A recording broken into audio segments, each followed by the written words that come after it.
আজ বানাচ্ছি ভেটকি মাছের কাঁটা চচ্চড়ি বা ভেটকি মাছের কাঁটার ঝাল।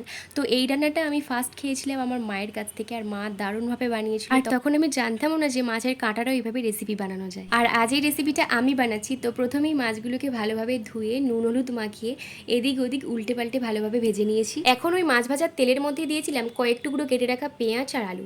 আলু আর পেঁয়াজটাকে ভালো মতন ভেজে নিয়ে ওর মধ্যে দিয়েছিলাম কিছুটা আদা বাটা আর রসুন বাটা। এরপর একটু নাড়াচাড়া করেই ওর মধ্যে দিয়েছিলাম 3টে শুকনো লঙ্কা আর একটা পেঁয়াজ বাটা। এখন সবগুলোকে একসঙ্গে ভালোভাবে মিশিয়ে নিতে হবে। তারপরেই ওর মধ্যে দিয়েছিলাম পরিমাণ মতো লবণ, 1 চামচ হলুদ গুঁড়ো, 1 চামচ লঙ্কার গুঁড়ো, 1 চামচ জিরের গুঁড়ো আর একটা টমেটো কুচি। এখন সব কিছুকে একসঙ্গে ভালোভাবে কষিয়ে নেওয়ার পর আমি দিয়েছিলাম জল।